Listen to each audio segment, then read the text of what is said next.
புனித அந்தோணியாருக்கு உகந்த மாதமான இந்த ஜூன் மாதத்தில் அந்தோணியாரின் புதுமைகளை கேட்டு தியானித்து ஜெபிப்போம். செல்வந்தன் மனமாறிய புதுமை. இன்னும் ஒரு நாள் செல்வந்தன் ஒருவன் இறந்தான். அவனுடைய அடக்க சடங்கு வெகு சிறப்பாக கொண்டாட ஏற்பாடு செய்யப்பட்டது. அச்சடங்கில் மறையுரையாற்றி கொண்டிருந்த குருவாகிய அந்தோணியார் அழைக்கப்பட்டார். முதலில் அவர் விருப்பமல்ல, இருப்பினும் சிலர் அவருடைய ஆதரவை நாடியதனால் அவர் சம்மதித்தார். முதலில் அவர் மறுத்ததன் காரணம் அச்செல்வந்தன் பண ஆசையால் தான் வாழ்வையே பாழாக்கியவனாயிருந்தவனாகும். ஏழைகளின் இதயங்களை காயப்படுத்தி பலர் வாழ்வை பாழ்படுத்தியவன்.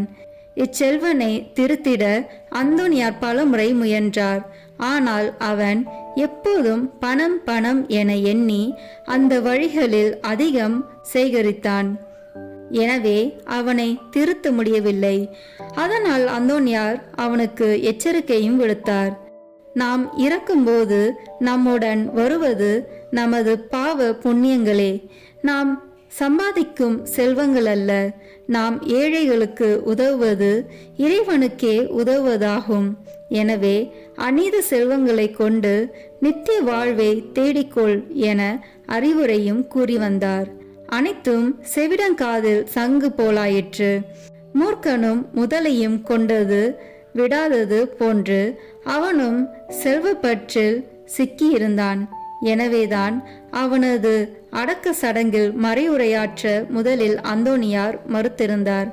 ஆயினும் அதிகமான மக்களின் வேண்டுதல்களின்படி இறுதியில் பேச சம்மதித்தார். உரை ஆரம்பித்த போது மக்கள் எல்லோரும் அச்செல்வனை பற்றி புகழ்ந்து பேசுவார் என எண்ணியிருந்தனர். ஆனால் அந்தோணியாரோ, உன் செல்வம் எங்கே இருக்கின்றதோ அங்கே உன் இதயமும் இருக்கிறது என்னும் இறைவார்த்தையை மையமாக வைத்து உரை நிகழ்த்தினார். உரையை ஆரம்பித்தவர் சிறிது நேரம் உரையை நிறுத்தி மௌனமானார்.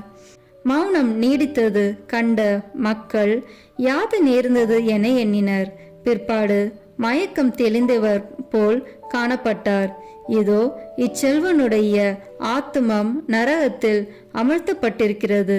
மேலும் இறை மக்களே, மாமனிதனின் இதயம் இப்போது இவனது உடலில் இல்லை, அது அவனது இல்லத்தில் உள்ள அவனுடைய பணப்பெட்டியில் இருக்கிறது என்றார்.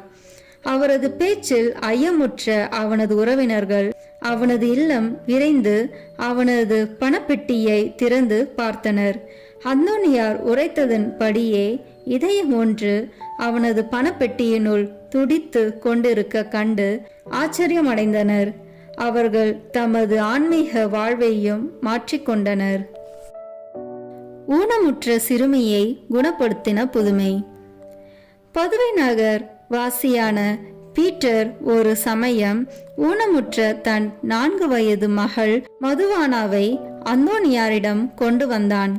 குழந்தையின் கை கால்கள் இயங்க முடியாதனவாய் இருந்தன. அதனை கண்ணுற்றவரான அந்தோணியார் அக்குழந்தையின் கை கால்களை தொட்டு சிலுவை அடையாளம் வரைந்து ஜெபித்தார். அந்நேரமே மதுவானாவின் கை கால்கள் அற்புதமாய் குணமடைந்தன. குழந்தையும் எழுந்து நடந்தாள். குழந்தையின் தந்தையும் தாயும் இறைவனுக்கு நன்றி புகழ் பாடி மகிழ்ந்தனர்.